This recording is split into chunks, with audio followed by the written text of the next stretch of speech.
پس آپ صبر کیجئے اس پر جو وہ کہتے ہیں، یعنی آپ کے مخالفین، اور سورج کے طلوع اور غروب ہونے سے قبل اپنے رب کی حمد کے ساتھ تسبیح کیجئے، اور رات کے اوقات میں اور سجدوں کے بعد بھی اس کی تسبیح کیجئے، یعنی نماز کے بعد بھی اللہ تعالیٰ کی تسبیح بیان کیجئے۔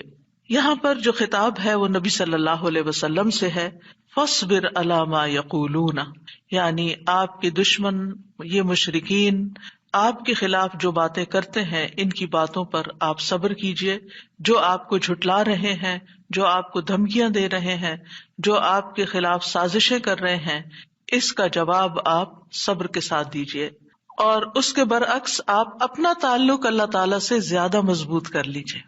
یعنی کتنی خوبصورت تعلیم ہے ہمارے دین کی کہ جب لوگ مخالفت کریں تو بجائے اس کے کہ ان سے الجھنا شروع کر دیں اور ان کی باتوں کا جواب دینے لگیں اور خود کو ڈیفینڈ کرنا شروع کر دیں، کرنے کا کام کیا ہے کہ ہم اللہ کی طرف توجہ کریں، رغبت کریں، دعا کریں، اللہ کی تسبیح بیان کریں، اس کی حمد بیان کریں۔ اسی لیے آگے فرمایا وَسَبِّحْ بِحَمْدِ رَبِّكَ، اور اپنے رب کی حمد کے ساتھ اس کی تسبیح بیان کریں، یعنی اللہ سبحانہ وتعالیٰ کو ان باتوں سے پاک قرار دیں جو باتیں یہ مشرکین اللہ سبحانہ وتعالیٰ سے منسوب کرتے ہیں، اور اس کے ساتھ ساتھ اللہ سبحانہ وتعالیٰ کی شان بلند کریں، اس کی تعریف بیان کریں، اس کی ایسی صفات بیان کریں جو اس کے شایان شان ہیں، اور یہ نفی اور اس بات دونوں مل کر اللہ کے کمال کو ثابت کرتے ہیں۔ اور یہاں تسبیح سے مراد یا تو ظاہری تسبیح ہے یعنی اللہ تعالیٰ کی پاکی بیان کرنا، یا پھر اس سے مراد نماز ہے، یعنی جب لوگوں کی باتیں تکلیف دے تو آپ اللہ سے نماز کے ذریعے مدد مانگے، فاستعینوا بالصبر والصلاۃ۔ اور پھر قبل طلوع الشمس سے مراد فجر کی نماز جو سورج طلوع ہونے سے پہلے ہوتی ہے، اور قبل الغروب سے مراد ظہر اور عصر کی نمازیں ہیں۔ وَمِنَ اللَّيْلِ فَسَبِّحْهُ، اس سے مراد رات کی نماز یعنی عشاء اور تہجد کی نماز ہے، اور مغرب بھی رات کا ہی ایک حصہ ہو جاتا ہے کیونکہ سورج غروب ہو چکا ہوتا ہے۔ یعنی ان تمام احوال میں اللہ تعالیٰ کی تسبیح بیان کریں، اور تسبیح سے مراد یعنی سورج کے طلوع ہونے اور غروب ہونے سے پہلے جو تسبیحات ہمیں بتائی گئی ہیں وہ پڑھیں، اور اگر اس سے مراد نماز ہے تو پھر اس سے مراد نماز میں اللہ کا ذکر، اور اس کے علاوہ وَأَدْبَارَ السُّجُودِ، اور سجدوں کے بعد بھی۔ ایک معنی اس کا یہ ہے کہ نماز کے بعد کی تسبیحات کا اہتمام کیا جائے۔ بہت سے لوگوں کو دیکھا گیا وہ نماز پڑھتے بس اٹھ جاتے ہیں، تسبیح نہیں کرتے، جبکہ یہاں اللہ سبحانہ وتعالیٰ خاص طور پر حکم دے رہے ہیں کہ نماز کے بعد تسبیح بیٹھ کر کرنی چاہیے، یہ نماز کے بعد کا ذکر ہے۔ مجاہد ابن عباس سے روایت کرتے ہیں کہ اللہ تعالیٰ نے آپ صلی اللہ علیہ وسلم کو تمام نمازوں کے بعد تسبیح پڑھنے کا حکم دیا ہے، اور وہ اس آیت کی تشریح کر رہے تھے وہ ادبار السجود کی۔ مجاہد کہتے ہیں اس سے مراد فرض نماز کے بعد تسبیح کرنا ہے۔ تو یہ نوٹ کر لیجئے کہ ساری نماز مکمل کرنے کے بعد نہیں بلکہ فرض نماز پڑھنے کے بعد تسبیح کریں۔ دوسرا معنی اس کا کیا کیا گیا ہے کہ فرض نماز کے بعد نفل نماز بھی پڑھیں، کیونکہ صبح عربی میں نفل نماز کے لیے بھی آتا ہے، یعنی فرض نماز کے بعد نفلی نماز بھی ادا کریں۔ اور تیسرا معنی اس کا کیا گیا ہے کہ مغرب کی نماز کے بعد 2 رکعت بھی پڑھیں، یعنی ان کو بھی تسبیح کا نام دیا گیا ہے۔ اسی طرح سورۃ الطور میں اللہ تعالیٰ فرماتے ہیں وَاصْبِرْ لِحُكْمِ رَبِّكَ فَإِنَّكَ بِأَعْيُنِنَا وَسَبِّحْ بِحَمْدِ رَبِّكَ حِينَ تَقُومُ وَمِنَ اللَّيْلِ فَسَبِّحْهُ وَإِدْبَارَ النُّجُومِ۔ اور آپ اپنے رب کے حکم کے آنے تک صبر کیجئے، پس بے شک آپ ہماری نگاہوں کے سامنے ہیں، اور جس وقت آپ کھڑے ہوتے ہیں آپ اپنے رب کی حمد کے ساتھ تسبیح کیجئے، اور رات کو بھی اور ستاروں کے پلٹنے کے بعد بھی اس کی تسبیح کیجئے۔ یہاں بھی نبی صلی اللہ علیہ وسلم کو صبر کا حکم دیا گیا ہے کہ آپ اپنے رب کا حکم آنے تک صبر کرتے رہیں۔ فَإِنَّكَ بِأَعْيُنِنَا، آپ ہماری نگاہوں کے سامنے ہیں، آپ ہماری توجہ میں ہیں، ہماری نظروں میں ہیں، ہمارے علم میں ہیں، آپ ہماری حفاظت میں ہیں، یعنی عربی کے محاورے کے مطابق کوئی نگاہوں میں ہو کا مطلب یہ کہ ہم اس کی نگرانی کر رہے ہیں، حفاظت کر رہے ہیں. جیسے موسیٰ علیہ السلام کے بارے میں اللہ تعالیٰ نے فرمایا وَلِتُصْنَعَ عَلَىٰ عَيْنِي، تاکہ آپ کی پرورش میری آنکھوں کے سامنے کی جائے، یعنی میری حفاظت اور حراست کے ساتھ. اور وَسَبِّحْ بِحَمْدِ رَبِّكَ حِينَ تَقُومُ، اس کا معنی ہے کہ جب آپ مجلس سے اٹھیں تو تسبیح کریں، جب نیند سے اٹھیں تو تسبیح کریں، جب نماز کے لیے اٹھیں تو تسبیح کریں، اور نماز میں بھی تسبیح کریں. اور اسی طرح تسبیح کے دو اور معنی بھی کیے گئے ہیں کہ رکوع اور سجدوں میں تسبیح کریں، اور پھر دعائے استفتاح میں تسبیح کریں، سبحانک اللہم و بحمدک، یہاں بھی تسبیح ہے. تو آپ دیکھ رہے ہیں کہ ہم دن میں کتنی بار اللہ سبحانہ و تعالیٰ کی تسبیح بیان کرتے ہیں. وَمِنَ اللَّيْلِ فَسَبِّحْ، رات میں بھی تسبیح کریں، اور اس سے مراد رات کی نماز، رات کی تسبیح ہے. جیسے بیڈ پہ جاتے ہوئے تسبیحات فاطمہ نبی صلی اللہ علیہ وسلم نے حضرت فاطمہ کو سکھائی تھی تاکہ ان کی تھکاوٹ دور ہو جائے. نماز کے علاوہ بھی تسبیح کرتے رہنا چاہیے. ادبار النجوم کے بھی 3 معنی ہیں. ایک معنی کیا گیا ہے فجر سے پہلے کی 2 رکعتیں پڑھنا. نبی صلی اللہ علیہ وسلم یہ رکعتیں نہ سفر میں چھوڑتے تھے نہ گھر میں، کبھی بھی آپ نے یہ سنت نماز نہیں چھوڑی. اور پھر اسی طرح اس سے مراد فجر کی 2 رکعات بھی لی گئی، اور نماز کے بعد کی تسبیح بھی مراد ہے. ان دونوں آیات سے پتہ چلتا ہے کہ نماز کے بعد بھی ذکر کرنے کی اہمیت اور ضرورت ہے، جس سے بہت سے لوگ غافل ہوتے ہیں. قرآن مجید میں اللہ تعالیٰ فرماتے ہیں فَإِذَا قَضَيْتُمُ الصَّلَاةَ فَاذْكُرُوا اللَّهَ قِيَامًا وَقُعُودًا وَعَلَى جُنُوبِكُمْ، پھر جب تم نماز پوری کر چکو تو اللہ کو کھڑے، بیٹھے اور اپنے پہلوؤں پر لیٹے ہوئے یاد کرو. یعنی بعض اوقات ایسا ہوتا ہے کہ آپ نماز پڑھ لیتے ہیں اور پھر سمجھتے ہیں کہ ہم اللہ کے ذکر سے فارغ ہو گئے اور اب ہم دنیا کے کام میں لگ جائیں. ہاں، دنیا کے کام 2-3 طرح سے ہی ہوتے ہیں. یا کھڑے ہو کے کوئی کام ہو رہا ہوتا ہے، آپ کچن میں چلے جاتے ہیں، کوکنگ کر رہے ہیں، آپ اپنا ذکر جاری رکھیں. یا پھر آپ بیٹھ گئے ہیں اور بیٹھ کے کوئی کام کر رہے ہیں، تسبیح جاری رکھیں، ذکر جاری رکھیں. اور اسی طرح اگر آپ لیٹ گئے آرام کرنے کے لیے تو بھی ذکر جاری رکھیں. یعنی ہر حال میں اللہ تعالیٰ کا ذکر کرتے رہیں. اسی طرح سورہ جمعہ میں اللہ تعالیٰ فرماتے ہیں فَإِذَا قُضِيَتِ الصَّلَاةُ فَانتَشِرُوا فِي الْأَرْضِ وَابْتَغُوا مِن فَضْلِ اللَّهِ وَاذْكُرُوا اللَّهَ كَثِيرًا لَعَلَّكُمْ تُفْلِحُونَ. پھر جب نماز پوری کر لی جائے تو زمین میں پھیل جاؤ اور اللہ کے فضل سے تلاش کرو، یعنی اپنے دنیا کا کام کاروبار کرو اور اللہ کو بہت یاد کرو. یعنی اپنے بزنس آورز میں بھی، اپنی جاب پر بھی اللہ کو نہیں بھولنا. کیوں؟ لعلکم تفلحون، تاکہ تم فلاح پاؤ، کامیاب ہو جاؤ. اسی طرح اللہ سبحانہ تعالیٰ رمضان کے روزے مکمل کرنے کے بعد کس چیز کا حکم دیتے ہیں؟ وَلِتُكْمِلُوا الْعِدَّةَ وَلِتُكَبِّرُوا اللَّهَ عَلَىٰ مَا هَدَاكُمْ وَلَعَلَّكُمْ تَشْكُرُونَ. اور تاکہ تم تعداد پوری کرو، اور تاکہ تم اللہ کی بڑائی بیان کرو، تکبیرات پڑھو، اور اس پر کہ اس نے تم کو ہدایت بخشی، اور تاکہ تم شکر ادا کرو. اسی طرح حج کے مناسک ادا کرنے کے بعد بھی ذکر کا حکم ہے. فَإِذَا قَضَيْتُم مَّنَاسِكَكُمْ فَاذْكُرُوا اللَّهَ كَذِكْرِكُمْ آبَاءَكُمْ أَوْ أَشَدَّ ذِكْرًا. پھر جب تم اپنے حج کے مناسک پورے کر چکو تو اللہ کو یاد کرو جس طرح اپنے باپ دادا کو یاد کیا کرتے تھے، بلکہ اس سے بھی زیادہ یاد کرنا. یعنی باپ دادا کو یاد کرنے، ماں باپ کو یاد کرنے سے بھی زیادہ اللہ کا ذکر کیا کرو، اللہ سبحانہ تعالیٰ کو زیادہ یاد کیا کرو. کیونکہ انسانوں کی یاد انسانوں کو دکھی کرتی ہے، لیکن اللہ کی یاد دلوں کے اطمینان کا باعث بنتی ہے، دلوں کے اندر سکون کا باعث بنتی ہے. الا بذکر اللہ تطمئن القلوب، خبردار اللہ کے ذکر سے دلوں کو اطمینان نصیب ہوتا ہے. تو آپ نے دیکھا کہ تمام عبادات کے بعد ذکر کا حکم ہے، تسبیح کا حکم ہے، تکبیر کا حکم ہے. اسی طرح نماز کے بعد خاص طور پر، یعنی نماز پڑھتے ہی اٹھ نہیں جانا چاہیے، بلکہ وہاں بیٹھ کر بھی اللہ کا ذکر کرنا چاہیے، اور اس میں غفلت نہیں برتنی چاہیے اور سستی نہیں ہونی چاہیے. بعض لوگ سلام پھیرتے ہی سنت پڑھنے کے لیے کھڑے ہو جاتے ہیں، جیسے آج کل تراویح میں جلدی ہوتی ہے لوگوں کو، تو بس فرض نماز پڑھی، آیت الکرسی کا بھی ٹائم نہیں ملتا کہ جلدی سے سنت کا ہوتا ہے کہ اگر آیت الکرسی پڑھنے بیٹھ گئے تو سنت رہ جائے گی، امام صاحب تراویح شروع کر دیں گے. تو میں سوچتی ہوں کہ جب گھر سے نکل ہی آئے اللہ کی یاد کے لیے تو کم از کم مسنون مستحب طریقے سے ہی ہم ساری عبادات کریں تاکہ وہ دل کو پھر اطمینان بھی نصیب ہو. بہرحال ایک نماز کے بعد فوراً اگلی نہیں شروع کر دینی چاہیے، اس کے بیچ کے وقفے میں اللہ کا ذکر کرنا چاہیے. نبی صلی اللہ علیہ وسلم فجر کی نماز کے بعد طلوع آفتاب تک نماز کی جگہ بیٹھے رہتے تھے، اور فجر ارلی شروع کرتے تھے، اندھیرے میں شروع کرتے تھے، اور فجر پڑھنے کے بعد بیٹھے رہتے اور ذکر کرتے رہتے. سماک بن حرب کہتے ہیں میں نے جابر بن سمرہ سے عرض کیا کیا آپ رسول اللہ صلی اللہ علیہ وسلم کے پاس بیٹھے تھے؟ انہوں نے فرمایا کہ ہاں بہت زیادہ، میں بہت بیٹھتا رہا ہوں آپ کے پاس.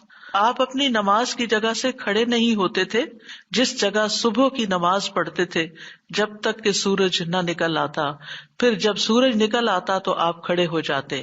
اسی طرح ایک اور روایت میں آتا ہے نبی صلی اللہ علیہ وسلم جب فجر کی نماز پڑھتے تھے تو اپنی جگہ بیٹھے رہتے یہاں تک کہ سورج خوب اچھی طرح طلوع ہو جاتا. تو پھر اس وقت کیا کرتے تھے؟ اشراق کے نوافل. تو اس سے آپ اندازہ لگائیں کیا ہم میں سے کوئی یہ کہہ سکتا ہے کہ میں رسول اللہ صلی اللہ علیہ وسلم سے زیادہ مصروف انسان ہوں، میں زیادہ بزی ہوں، میرے بہت کام ہے، میرے پاس بیٹھنے کا وقت نہیں ہے؟ نہیں، یہ صرف نفس کا دھوکہ ہوتا ہے.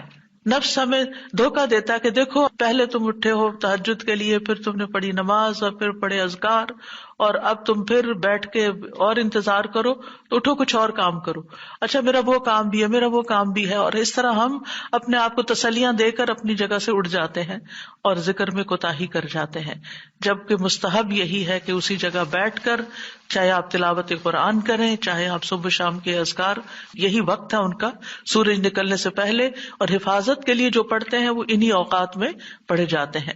لہٰذا اس وقت آپ وہ بھی پڑھ سکتے ہیں، آپ تسبیحات کر سکتے ہیں، آپ کوئی بھی اور ذکر، آپ قرآن مجید کا مطالعہ کر سکتے ہیں، تفسیر کی کوئی کتاب پڑھ سکتے ہیں، کوئی تفسیر کا لیکچر سن سکتے ہیں، اپنی تجوید درست کر سکتے ہیں، یعنی کہ کوئی سبق یاد کر سکتے ہیں. یعنی کوئی بھی چیز ذکر کی قسم کی آپ اس وقت میں تسلی کے ساتھ کر سکتے ہیں تاکہ یہ سنت پوری ہو جائے، کیونکہ اس کا اجر و ثواب بہت ہے. جو شخص اسی جگہ بیٹھا رہے اور پھر نفل پڑھ کے اشراق کے اٹھے تو اس کو حج عمرے کا ثواب ملتا ہے. نبی صلی اللہ علیہ وسلم نے صحابہ کو نماز کے بعد کے اذکار سکھائے. ابن تیمیہ رحمہ اللہ کہتے ہیں کہ نبی صلی اللہ علیہ وسلم جب لوگوں کو نماز پڑھاتے تھے تو آپ سلام پھیرنے کے بعد دعا نہیں کرتے تھے، اور نہ صحابہ ایسا کرتے تھے، نہ صبح کی نماز میں، نہ عصر کی نماز میں، نہ دیگر نمازوں میں، بلکہ آپ سے ثابت ہے کہ آپ اپنا چہرہ اصحاب کی طرف کر لیتے، یعنی پلٹ کے واپس بیٹھ جاتے، اللہ کا ذکر کرتے اور ان کو سکھاتے تھے. یعنی اذکار اور دعا میں تھوڑا سا فرق ہے. دعائیں زیادہ سے زیادہ سلام پھیرنے سے پہلے کر لیتے تھے، اور جو اذکار ہوتے تھے جیسے تسبیحات ہیں یا صبح شام کے اذکار ہیں یا باقی اذکار ہیں وہ بعد میں کر لیتے تھے، جیسے لا الہ الا اللہ وحدہ لا شریک لہ، اور اسی طرح دیگر اذکار جو ہیں. اور سلام پھیرنے کے بعد اللہ کا ذکر کرنا یعنی زیادہ مستحب ہے. اگرچہ دعا بھی کر سکتے ہیں، یعنی منع نہیں ہے. بعض علماء یہ کہتے ہیں کہ نبی صلی اللہ علیہ وسلم نے جو دبر الصلاۃ کا لفظ استعمال کیا نماز کے پیچھے، تو اس سے مراد نماز کے بعد بھی ہے. حضرت عائشہ کہتی ہیں کہ نماز کے بعد کے اذکار شیشے کو صاف کرنے کے بعد اس کو چمکانے کی طرح ہے. یعنی نماز میں آپ نے اپنی صفائی کر لی اور اب بعد کے اذکار کے جو آپ کو اور زیادہ چمکا رہے ہیں. نماز نور ہے، یہ دل کو صاف کر دیتی ہے، دل کو روشن کر دیتی ہے جیسے کہ شیشے کو صاف کیا جاتا ہے. اور نماز کے بعد ذکر کرنا ایسا ہے جیسا کہ شیشے کو چمکایا جاتا ہے. فرشتے بھی دعائیں کرتے ہیں. رسول اللہ صلی اللہ علیہ وسلم نے فرمایا جب تک تم اپنے مصلے پر جہاں تم نے نماز پڑھی تھی بیٹھے رہو اور ریاح خارج نہ کرو، گیس پاس نہ کرو، تو فرشتے تم پر برابر درود بھیجتے رہتے ہیں. یعنی اگر کوئی شخص فجر کی نماز پڑھ کے اپنے وضو کی حالت میں سورج نکلنے تک بیٹھا رہتا ہے تو آپ اپنے لیے بھی ذکر کر رہے ہیں اور فرشتے بھی آپ کے لیے دعائیں کر رہے ہیں. کیا دعا کرتے ہیں؟ اللہم اغفر لہ، اللہم ارحمہ، اے اللہ اس کی مغفرت فرما، اے اللہ اس پر رحم فرما. اور یہ اس وقت تک ہوتا رہتا ہے جب تک وہ وضو توڑ کر فرشتوں کو تکلیف نہ پہنچائے. یعنی جب گیس پاس ہوتی ہے اور اس کی اسمیل سے پھر فرشتوں کو تکلیف ہوتی ہے، تو فرشتے جو ہیں وہ پیاز کی اسمیل اور لہسن کی اور جسم سے نکلنے والے، اگر پسینہ بہت آ رہا ہے اور کپڑے نہیں آپ تبدیل کرتے، رات کے کپڑوں میں ہی اٹھ کے نماز شروع کر دیتے ہیں اور وہ اسمیلی کپڑے ہوتے ہیں، تو اس سے فرشتے آپ سے دور رہتے ہیں. اور اسی طرح اگر یعنی خوراک میں کوئی ایسی چیز ہے کہ آپ کی گیس میں بہت اسمیل ہے، تو یہ چیز بھی فرشتوں کو تکلیف دیتی ہے اگر آپ مصلی پر بیٹھے ہیں یا آپ ذکر کی حالت میں ہیں. پھر اس وقت ذکر کرنا جو ہے اولاد اسماعیل سے غلام آزاد کرنے سے افضل عمل ہے، خاص طور پر اگر ہم لا الہ الا اللہ وحدہ لا شریک لہ والی تسبیح پڑھتے ہیں. ابو امامہ سے مروی ہے، رسول اللہ صلی اللہ علیہ وسلم نے فرمایا، سورج طلوع ہونے تک میں بیٹھ کر اللہ تعالیٰ کا ذکر کروں، اس کی بڑائی، اس کی حمد و تسبیح اور تحلیل کروں، یہ مجھے اولاد اسماعیل میں سے 2 غلام آزاد کرنے سے زیادہ محبوب. یعنی اس وقت کا ذکر ایسا ہے جیسے آپ نے اتنا بڑا صدقہ بھی کر دیا. اسی طرح عصر کے بعد سورج غروب ہونے تک ذکر کرنا مجھے اولاد اسماعیل میں سے 4 غلام آزاد کرنے سے زیادہ محبوب ہے. یعنی عصر پڑھ کر بھی آپ مغرب تک ذکر کر سکتے ہیں. اگر عام دنوں میں نہیں تو آپ جمعے کے دن تو کر ہی سکتے ہیں، کیونکہ اس دن دعائیں قبول ہوتی ہیں. لیکن عموماً ہم اپنی غفلت اور سستی کی وجہ سے کوئی اور کام شروع کر دیتے ہیں اور ہم ان قیمتی اوقات کی قدر نہیں کرتے، ہماری پرائرٹیز نہیں ہوتی. یعنی انسان کو جب پتہ چلتا ہے کہ یہ بزنس کا پیک آور ہے تو وہ کیا کرتا ہے، اس وقت کہیں اور سیر کو چلا جاتا ہے؟ نہیں، اس وقت وہ سارے کام چھوڑ کر اس کام کی طرف متوجہ ہو جاتا ہے جو اس کو سب سے زیادہ فائدہ دینے والا ہے. تو اسی طرح بعض سلف صالحین کہتے ہیں کہ ہم نے جمعے کے دن عصر کے بعد مغرب تک جو دعا کی ہماری قبول ہوئی. یعنی یہ قبولیت دعا کا خاص وقت ہوتا ہے. جیسے صبح کا وقت بکرتن نماز فجر سے لے کر سورج نکلنے تک کا ہے، بڑا ہی قیمتی وقت ہے ذکر اذکار کے لیے. اسی طرح عصر کی نماز سے لے کر مغرب تک کا وقت بھی بڑا ہی قیمتی ہے. تو اس میں آپ دیکھیے خصوصاً آج کل آپ روزے سے ہیں، روزہ دار کی بھی دعا قبول ہوتی ہے. اور اس میں بھی امت کے نیک لوگوں کا طریقہ یہی رہا ہے کہ وہ روزہ کھلنے سے پہلے سارے کام چھوڑ دیتے تھے اور ذکر اذکار میں مصروف ہو جاتے تھے، دعائیں کرنے میں مصروف ہو جاتے تھے. تو آپ بھی اپنے لیے کچھ پلان اس طرح کریں کہ جمعے کا دن اور ہم کم از کم رمضان کا مہینہ عصر کا وقت جو ہے اس سے پہلے اپنے کام ختم کر کے مصلی پہ بیٹھے یا کرسی پہ بیٹھے یا لیٹنا چاہتے تو لیٹ جائیں، کیونکہ پہلی آیت یہی بتائی گئی تھی نا کہ آپ کھڑے یا بیٹھے یا لیٹے ہر حال میں اللہ کا ذکر کر سکتے ہیں. الذین یذکرون اللہ قیاما وقعودا وعلی جنوبہم، وہ جو اللہ کا ذکر کرتے ہیں کھڑے، بیٹھے اور لیٹے، جس بھی پوزیشن میں آپ کرنا چاہیں آپ ذکر کر سکتے ہیں. اور اس میں تسبیح کیجیے، حمد و ثنا کیجیے اللہ تعالیٰ کی اور دعائیں مانگیے. اور الحمدللہ ہمارے پاس کتابوں کی شکل میں دعاؤں کا اتنا پیارا ذخیرہ ہے جو مسنون اوتھینٹک دعائیں قرآن و سنت سے ہم نے جمع کی ہیں. اگر زبانی یاد ہے تو بہت ہی اچھا کہ دل لگا کے زبانی پڑھے، اور اگر زبانی یاد نہیں تو ان کو کھول لیجیے اور پڑھنا شروع کر دیجیے. اور صرف پڑھتے نہ جائیں، اس وقت کوئی قرات کا وقت نہیں ہے، یہ مانگنے کا وقت ہے. دیکھ دیکھ کر اس طرح پڑھیں دعا کو جیسے آپ مانگ رہے ہیں اللہ تعالیٰ سے. تو انشاءاللہ آپ کے دین، دنیا، آخرت کے سارے مسائل حل ہوں گے اور ایک پرامن پرسکون زندگی بسر کریں گے اگر ان اوقات کی آپ قدر کر لیں. کیونکہ جو قبولیت کے اوقات ہیں ان کو گنوانا نہیں چاہیے، ان کو ہاتھ سے جانے نہیں دینا چاہیے. آپ صبح فجر کے وقت مثلا اگر رمضان میں ہر روز 1 سپارہ پڑھتے ہیں، آدھا سپارہ فجر کے بعد پڑھ لیں، آدھا سپارہ عصر کے بعد پڑھ لیں. تو اس طرح بیلنس بھی ہو جائے گا، آپ کا دل نہیں گھبرا. کیونکہ ہمارا نفس جو ہے نا وہ اتنا آزاد منشا کہ وہ کہیں ایک جگہ بیٹھنے کی قید قبول نہیں کرتا. وہ بار بار ہمیں کہتا ہے اچھا فون چیک کر لو، اچھا وہ کر لو، وہ کر لو، اور توجہ اور یکسوئی سے ہمیں ذکر اذکار نہیں کرنے دیتا. تو اس کو ٹیم کرنے میں، اس کو ڈسپلن کرنے میں وقت لگے گا. لیکن ونس ایک دفعہ آپ عادی ہو گئے، آپ نے اس گھوڑے کو قابو کر لیا، آپ نے اس کو بٹھا لیا. جیسے بچے کو بٹھانے میں مشکل ہوتی ہے لیکن جب بیٹھ جاتے پھر بیٹھ جاتے ہیں. تو پھر انشاءاللہ آپ دیکھیں گے کہ آپ کے لیے یہ گھڑیاں بڑی پر لذت ہو جائیں گی. آپ ان گھڑیوں کو انجوائے کریں گے. آپ کا اور زیادہ دل چاہے گا کہ کاش یہ اور لمبی ہو جائے. اچھا روزہ کھل گیا، ابھی تو میرا یہ بھی اور یہ بھی ٹارگٹ پورا نہیں ہوا. پھر اسی طرح یہ ہے کہ رسول اللہ صلی اللہ علیہ وسلم نے فرمایا، جو شخص فجر کی نماز جماعت کے ساتھ پڑھنے کے بعد بیٹھ کر اللہ کا ذکر کرتا رہے یہاں تک کہ سورج نکل آئے، پھر 2 رکعتیں پڑھے، اس کے لیے 1 حج اور عمرے کا ثواب ہے۔ انس فرماتے ہیں، پھر رسول اللہ صلی اللہ علیہ وسلم نے 3 بار فرمایا، پورا پورا پورا، یعنی پورا ثواب حج عمرے کا، پورا ثواب حج عمرے کا، پورا ثواب۔ یعنی آپ سوچئے کہ حج عمرہ کرنا کوئی آسان کام ہے؟ مشکل کام ہے، جس میں مال بھی انوالو ہے، آپ کی ایفرٹ بھی، آپ کا گھر چھوڑنا بھی، سب کچھ۔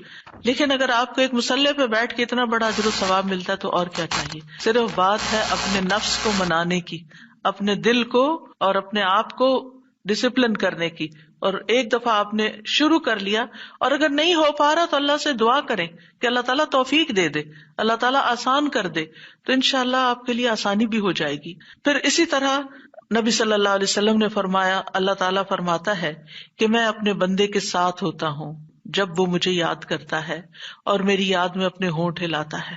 اور ایسے لوگ جو ذکر میں آگے ہوتے ہیں وہ درجات میں بھی بہت آگے ہیں، سبقت لے جانے والے ہیں، فالسابقون السابقون ہیں۔ رسول اللہ صلی اللہ علیہ وسلم نے فرمایا، مفردون سبقت لے گئے۔ صحابہ نے پوچھا، یا رسول اللہ مفردون کون ہوتے ہیں؟ آپ صلی اللہ علیہ وسلم نے فرمایا، جو اللہ کے ذکر میں مشغول رہتے ہیں، یعنی ہر وقت ان کا دھیان اپنے رب کی طرف ہوتا ہے، کیونکہ ذکر میں دل میں بھی یاد ذکر کہلاتا ہے، زبان سے کچھ بولنا بھی ذکر ہے، اور اس کے علاوہ قرآن کی تلاوت، نماز، یہ ساری ذکر کی قسمیں ہیں۔ یعنی کچھ فارمل ہے، کچھ انفارمل ہے، کچھ خبر ہے یعنی جیسے تسبیحات وغیرہ ہوتی، کچھ میں دعا ہوتی ہے، طلب ہوتی ہے، اللہ تعالیٰ سے اپنی حاجت مانگتے ہیں، یہ ساری چیزیں ذکر میں شمار ہوتی ہیں۔ اب آ جاتے ہیں ہم نماز کے بعد کے اذکار کے متعلق، اور یہ اذکار بھی آپ کو اس کتاب میں ملیں گے، نماز کے اذکار، یعنی نماز کے اندر کے ذکر بھی اور نماز کے بعد کے بھی۔ نماز کا سلام پھیرتے ہی نماز ختم ہو جاتی ہے، اس کے بعد سب سے پہلے کہنا چاہیے اللہ اکبر 1 بار، اور تھوڑا سا بلند آواز سے، جس سے پتہ چلے کہ نماز پڑھ لی ہے، اللہ اکبر۔ ابن عباس کہتے ہیں، میں نبی صلی اللہ علیہ وسلم کی نماز کے مکمل ہونے کو تکبیر کی وجہ سے سمجھ جاتا تھا۔ یعنی مثلا کوئی نفل پڑھ رہا ہے تو آپ کو نہیں پتہ چلتا کہ پڑھ چکا یا نہیں، لیکن اگر اس نے بلند آواز سے کہہ دیا اللہ اکبر تو پتہ چل گیا کہ ہاں اس کی نماز مکمل ہو گئی ہے۔ کیوں اللہ اکبر کہیں؟ کہ اللہ ہر چیز سے بڑا۔ آپ دیکھیں، ہم نے نماز کا آغاز کس سے کیا تھا؟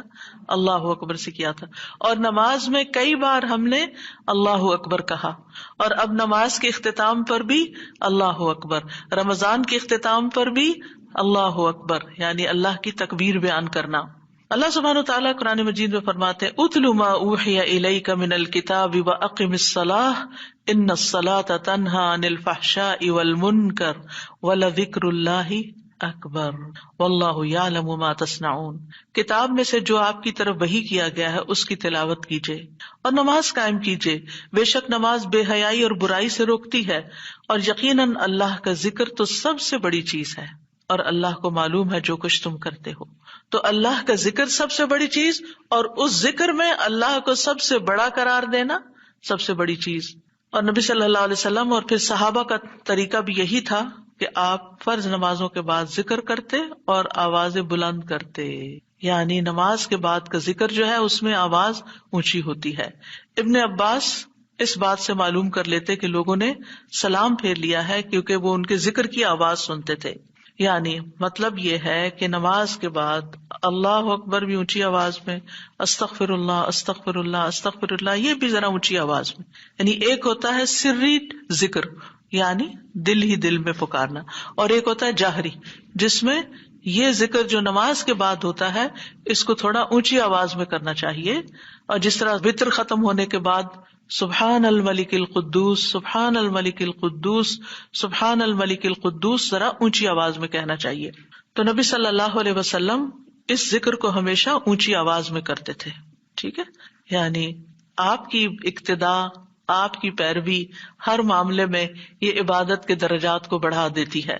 اور اس میں ہم یہ بھی دیکھتے ہیں کہ صحابہ کرام جو تھے وہ نبی صلی اللہ علیہ وسلم کی صرف سنت کو نہیں، سیرت کو بھی آگے بیان کرتے تھے کہ آپ نے کوئی کام کیا اور کس طریقے سے کیا، مثلاً ذکر کیا اور کس طرح کیا، بلند آواز سے کیا یا آہستہ آواز سے کیا، بیٹھ کر کیا یا کھڑے ہو کر کیا. اور پھر آپ دیکھیے کہ نماز کے بعد اذکار جو ہیں وہ زیادہ پسندیدہ ہیں، یعنی دعاؤں کی نسبت زیادہ اذکار. ٹھیک ہے. اور پھر اسی طرح آپ دیکھیے کہ دوسرا ذکر جو آپ کریں گے وہ ہے استغفر اللہ 3 بار. استغفر اللہ استغفر اللہ. ثوبان کہتے ہیں رسول اللہ صلی اللہ علیہ وسلم جب اپنی نماز سے فارغ ہوتے تھے تو 3 مرتبہ استغفار فرماتے تھے، 3 بار استغفار کرتے. ولید کہتے ہیں میں نے اوزائی سے پوچھا آپ استغفار کس طرح فرمایا کرتے تھے؟ تو انہوں نے کہا آپ فرماتے تھے استغفر اللہ استغفر اللہ. اب نماز پڑھ لی ہے، استغفر اللہ کیوں؟ اس لیے کہ ہم تو نماز کا حق بھی ادا نہیں کرتے. ہمارا دھیان کہاں سے کہاں چلا جاتا ہے، ہم کئی دفعہ بھول جاتے ہیں، ہمیں سجدہ سہو کرنا تک یاد نہیں رہتا، ہمیں کچھ پتہ نہیں ہوتا ہم نے کون سی سورت پڑھی، کیا تلاوت کی. ہو سکتا ہے تلاوت میں کوئی غلطی کر دیں، ہو سکتا ہے کہ تسبیح کی جگہ کچھ اور پڑھ دیں بھول چوک کے. تو ہم نماز کے اندر بھی بہت کچھ غلط کرتے رہتے ہیں جانے انجانے. اور خاص طور پر جن لوگوں نے اپنی نماز کے پروننسیشن کی اصلاح نہیں کی وہ تو کچھ سے کچھ پڑھتے رہتے ہیں بعض اوقات. یعنی پروننسیشن صحیح نہ ہونا جو ہے وہ الفاظ کے مطلب کو ہی بدل دیتا ہے. اس لیے پہلی پرائرٹی میں کوئی ایسا ٹیچر ڈھونڈیے کہ جو آپ کی نماز سن کے اس کا پروننسیشن آپ کو ٹھیک کر دے. بہرحال نماز کے بعد استغفر اللہ استغفر اللہ. اور ایک اور چیز، نماز پڑھنے کے بعد انسان کو ایک فیلنگ ہوتی ہے کہ میں نے کچھ کیا ہے، لیکن جب انسان استغفر اللہ کہتا ہے تو اس میں عاجزی کا اظہار ہوتا ہے کہ اللہ تیرا حق ادا نہیں کیا، مجھے ابھی بھی گناہوں کی بخشش کی ضرورت ہے. اور آپ دیکھیے کہ یہ الفاظ نبی صلی اللہ علیہ وسلم ادا کرتے تھے جن کے اگلے پچھلے سارے گناہ معاف کر دیے گئے تھے. تو جو شخص نماز کے بعد استغفار پڑھتا ہے وہ اپنی نمازوں پر کبھی فخر غرور تکبر نہیں کر سکتا کہ میں بڑا نمازی ہوں، میں بڑا پرہیزگار ہوں، میں بڑا عبادت گزار ہوں. نہیں، وہ یہ دیکھے گا کہ میں نے حق ادا نہیں کیا، میرے سے جو کمی کوتاہی ہوئی ہے اللہ تعالیٰ اس کو معاف کر دے. جو چیز مکمل طور پر ادا کرنی چاہیے تھی اس کو اس طرح نہیں ادا کیا، کچھ نہ کچھ کوتاہی واقع ہو گئی، تو اس بخشش کے طلب کرنے سے اللہ تعالیٰ کوتاہی سے درگزر فرما دے گا انشاءاللہ. اور ویسے بھی استغفار کرنے سے نقص یا کمی کوتاہی جو ہے اس کا ازالہ ہوتا ہے ہماری عام روزمرہ زندگی میں بھی. تیسرا ذکر، اب آپ دیکھ رہے ہیں یہ ذکر ہے، اللہ اکبر بھی ذکر ہے، استغفر اللہ بھی ذکر ہے، اور تیسرا یہ بھی ذکر ہے اللہم انت السلام ومنک السلام تبارکت ذی الجلال والاکرام. اے اللہ تو سراپا سلامتی ہے اور تجھی سے سلامتی حاصل ہوتی ہے، تو بڑی برکتوں والا ہے اے جلال و اکرام والے. یعنی استغفار کے بعد پھر فوراً بعد اللہ تعالیٰ کی تعریف اور یہ ذکر. السلام جو ہے یہ اللہ تعالیٰ کے ناموں میں سے ایک نام ہے جس کا مطلب یہ ہے کہ اللہ تعالیٰ ہر طرح کی آفات سے، عیبوں سے، ہر طرح کے نقص سے سلامت ہے. کوئی چیز اس کو نقصان نہیں دے سکتی، نہ لوگوں کی باتیں جو اللہ تعالیٰ کے خلاف کرتے ہیں، یا لوگوں کے گمان، یا لوگوں کی نافرمانیاں اور گناہ اور عبادت نہ کرنا، اللہ کا حکم نہ ماننا. اللہ تعالیٰ کو کوئی چیز نقصان نہیں دیتی، وہ سلامت ہے، اس کو کسی کی ضرورت ہی نہیں ہے. یہ جو کچھ ہم کرتے ہیں، ذکر ہو، عبادت ہو، یہ اپنے ہی فائدے کے لیے کرتے ہیں، اللہ تعالیٰ پر کچھ احسان نہیں ہے. تو ہم یہ کہتے ہیں اللہم انت السلام کہ اللہ تعالیٰ آپ سراسر سلامتی ہیں اور آپ کا ہر فعل جو ہے وہ ظلم سے سلامت ہے، پاک ہے، ہر شر سے پاک ہے. آپ کی تقدیر، آپ کے فیصلے، ہر چیز سلامتی پر مبنی ہے. ومنک السلام، سلامتی تیری ہی طرف سے آتی ہے، یعنی تو ہی سلامتی دیتا ہے یا تو ہی سلامتی کو روک لیتا ہے. سلامتی کا مالک بھی تو ہی ہے، تو سلامت رکھے تو ہم سلامت ہیں. تو یہ تعلق اللہ تعالیٰ سے انسان اپنا ظاہر کرتا ہے کہ انسان اپنے رب کے بارے میں کیا سمجھتا ہے. تبارکتا، تبارکتا کا لفظ برکت سے ہے جس کا مطلب ہوتا ہے کثرت سے کسی چیز کا بڑھنا اور قائم رہنا، یعنی تیری خیرات و برکات بہت زیادہ ہیں. ذل جلال والاکرام، اے عزت اور جلال والے. جلال کا مطلب ہے عظمت، بڑائی، اور اکرام کا مطلب ہے احسان.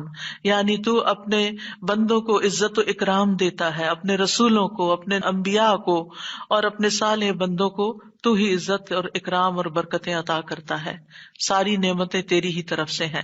اور یہ کتنا خوبصورت ذکر ہے جو ہم ہر نماز کے بعد کرتے ہیں، یا جو نہیں کر رہے انہیں لازماً کرنا چاہیے، کہ اللہ سبحانہ وتعالیٰ سے ہم اپنے اچھے گمان کا اظہار کرتے ہیں اور ایک طرح سے انڈائریکٹلی سلامتی اور برکت طلب بھی کرتے ہیں.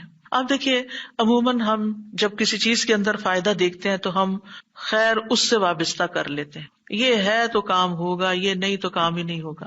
مثلاً آپ کوئی قلم خریدتے ہیں اور اس سے لکھنا شروع کرتے ہیں اور آپ کو اچھا لگتا ہے، یا آپ اس سے جو لکھنا چاہتے تھے آرٹیکل یا کوئی چیز یا نوٹس اپنے تو بڑے اچھے لکھ پاتے ہیں، تو آپ کہنے لگتے ہیں یہ قلم بڑا مبارک ہے.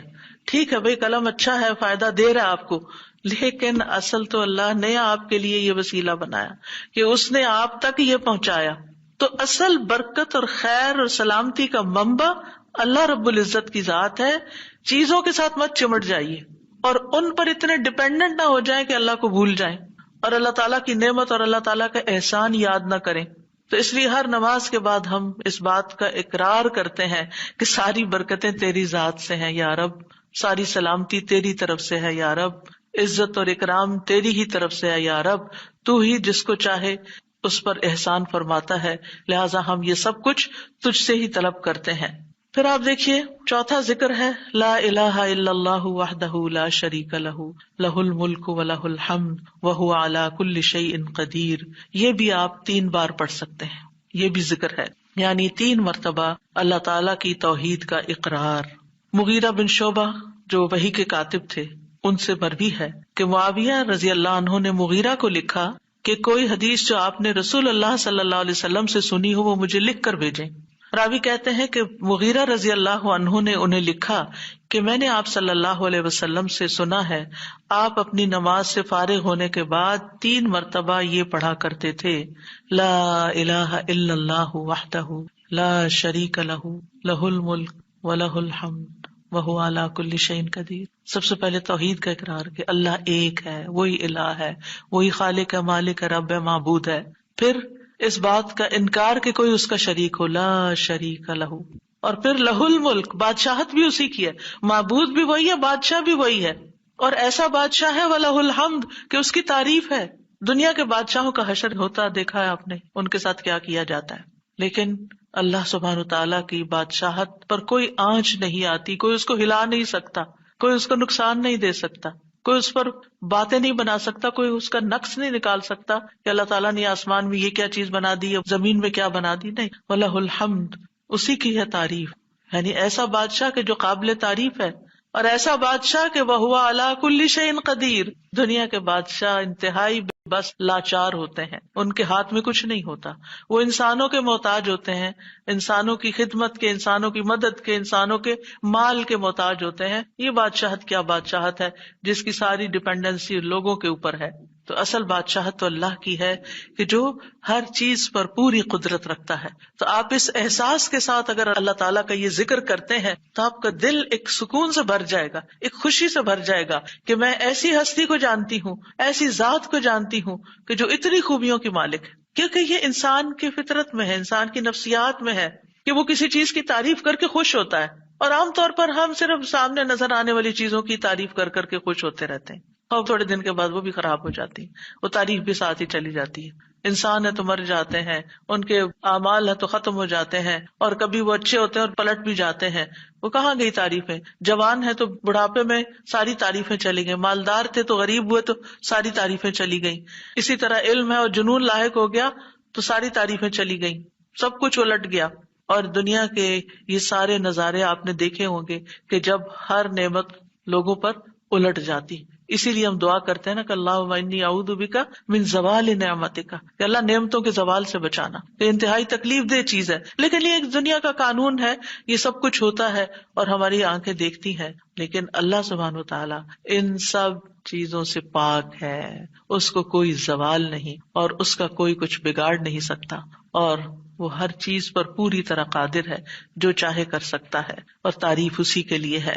5واں ذکر لا الہ الا اللہ وحدہ لا شریک لہ لہ الملک ولہ الحمد وہو علی کل شیء قدیر. اللہم لا مانع لما اعطیت ولا معطی لما منعت ولا ينفع ذا الجد منك الجد. اللہ کے سوا کوئی الہ نہیں، وہ اکیلا ہے، اس کا کوئی شریک نہیں، بادشاہت اسی کی ہے اور تمام تعریف اسی کے لیے ہے، اور وہ ہر چیز پر پوری طرح قدرت رکھنے والا ہے. اے اللہ، جو کچھ تو نے دیا ہے اسے کوئی روکنے والا نہیں، اور جو کچھ تو نے روک دیا اسے کوئی دینے والا نہیں، اور کسی مالدار کو تیری بارگاہ میں اس کا مال نفع نہیں پہنچا سکتا. ابتدا میں تو وہی اللہ کی توحید بیان ہوئی، اس کی بادشاہت اور اس کی حمد کا ذکر ہے اور اس کی قدرت کا ذکر ہے، اور اس کے بعد کہ جو اللہ نے دیا، جو وہ دینا چاہتا ہے اسے کوئی روک نہیں سکتا. یہاں بھی آپ دیکھیں، مانگ کچھ نہیں رہی، یہ ذکر ہے، یہ دعا نہیں، یہ کیا ہے؟ ذکر ہے. اور جو کچھ تو نے روک دیا کوئی دے ہی نہیں سکتا، اور سارے ہی مالدار فقیر ہیں، اور خاص طور پر تیرے سامنے فقیر ہیں. یا ایھا الناس انتم الفقراء الی اللہ واللہ هو الغنی الحمید. اے لوگو، تم سب اللہ کے فقیر ہو، اللہ کے محتاج ہو، اور اللہ ہی غنی، مالدار اور وہی قابل تعریف ہے. واللہ هو الغنی الحمید. ٹھیک ہے. نبی صلی اللہ علیہ وسلم جب سلام پھیرتے تھے تو یہ دعا پڑھا کرتے تھے یا یہ ذکر کیا کرتے تھے. اور اس میں آپ دیکھیے کہ یہ جو عقیدہ ہے نا کہ اللہ روکے تو کوئی دے نہیں سکتا، یہ انسان کو بڑا اطمینان دے دیتا ہے. اگر کوئی چیز، کوئی خیر آپ کی طرف آنے سے رکی ہوئی ہے تو وہ اللہ ہی نے روکی ہوئی ہے، آپ پر رحمت کی وجہ سے. بدگمان نہ ہو اس سے، کسی وجہ سے رکی ہوئی ہے. آپ کسی کی کوئی اچھی چیز دیکھتے ہیں، کسی کا مینشن دیکھتے ہیں تو سوچتے ہیں کتنا خوش قسمت ہے، کتنے بڑے گھر میں رہتا ہے. کسی کے پاس فراری دیکھتے ہیں تو آپ کہتے ہیں واہ کتنا خوش قسمت ہے. لیکن آپ کو نہیں پتا کہ یہی چیزیں اس کے لیے کتنی بڑی آزمائش بنی ہوئی ہیں، آپ نہیں جانتے.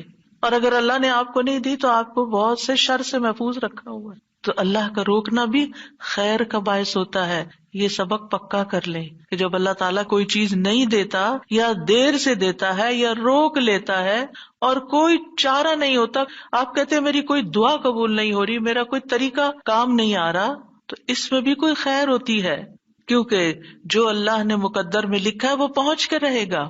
کوئی روک نہیں سکتا جو تو دے، اور کوئی دے نہیں سکتا جو تو روک لے. اور جسے اللہ نے آپ کے مقدر میں لکھا ہے وہ آپ تک آئے گا ہی آئے گا. سورۃ فاطر میں اللہ تعالیٰ فرماتے ہیں ما یفتح اللہ للناس من رحمت فلا ممسک لها وما یمسک فلا مرسل له من بعدہ وہو العزیز الحکیم. جو کچھ اللہ لوگوں کے لیے رحمت میں سے کھول دے اسے کوئی بند کرنے والا نہیں، اور جو وہ بند کر دے اس کے بعد اسے کوئی کھولنے والا نہیں. حدیث میں آتا ہے ما اصابک لم یکن لیخطئک وان ما اخطأک لم یکن لیصیبک. جو کچھ تمہیں پہنچا وہ تم سے خطا ہونے والا نہیں تھا، اور جو نہیں ملا وہ ہرگز ملنے والا نہیں تھا. قرآن مجید میں سورۃ الرعد میں اللہ تعالیٰ فرماتے ہیں وَإِذَا أَرَادَ اللَّهُ بِقَوْمٍ سُوءًا فَلَا مَرَدَّ لَهُ.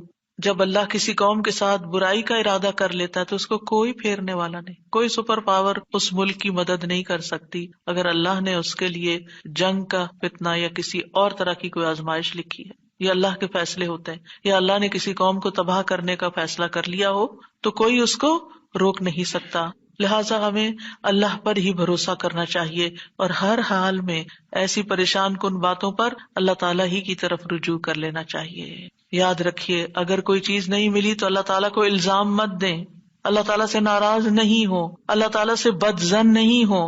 یہ روکنا اس کی رحمت ہے. انسان اگر ان دو جملوں پر ایمان لے آئے تو پھر اس کا مکمل بھروسہ اللہ کی ذات پر ہو جائے گا.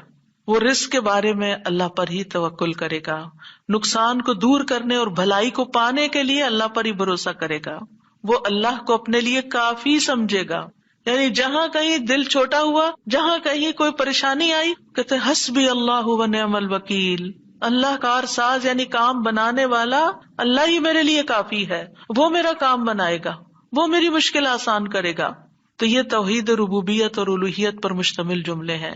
ابن تیمیہ کہتے ہیں یہ حدیث دو عظیم اصولوں پر مشتمل ہے.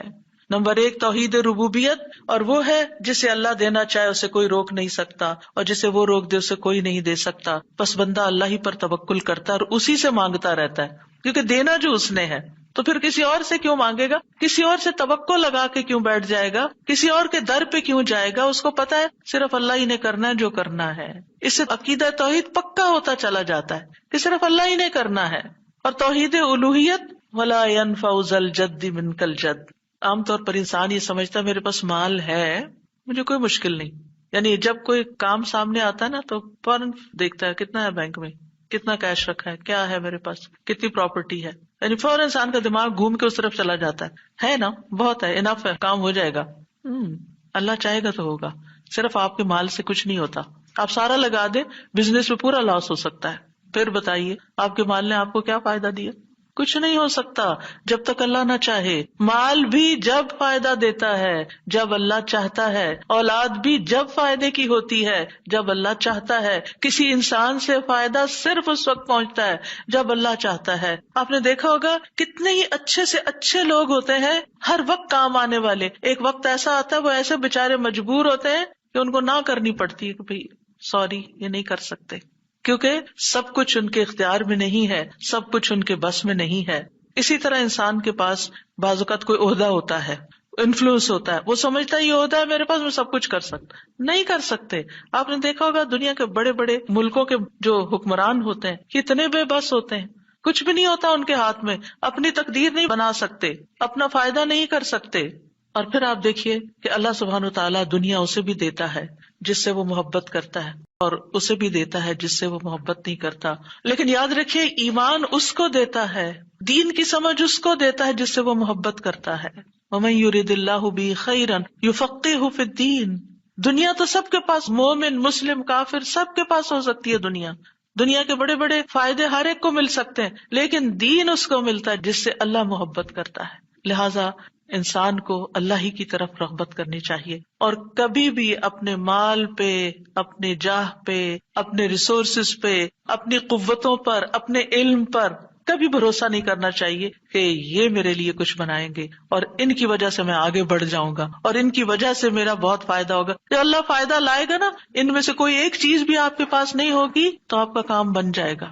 اور اگر فائدہ نہیں دینا نا اللہ نے ان ساری چیزوں کے ہوتے ہوئے، کئی دفعہ لوگ کہتے ہیں نا ہر چیز ہے میرے پاس لیکن پھر بھی میرا یہ مسئلہ حل نہیں ہوتا، معلوم نہیں کیوں رکاوٹ آ گئی، اور پھر وہ غلط سوچنا شروع کر دیتے ہیں، فلاں کی بندش ہے، فلاں کی نظر ہے، فلاں نے یہ کر دیا۔ نہیں، نفع اور نقصان دونوں اللہ کے ہاتھ میں، نہ کسی کی نظر آپ کو نقصان دے سکتی ہے، نہ کسی کا جادو آپ کو نقصان دے سکتا ہے، نہ کسی کا حسد آپ کو نقصان دے سکتا ہے اگر اللہ نہ چاہے۔ لہٰذا اسی سے دعا کرتے رہیں، اور جو پروٹیکشن کی دعائیں اس نے سکھائی ہیں وہ پڑھتے رہیں، اور باقی بھروسہ اللہ کی ذات پر کریں۔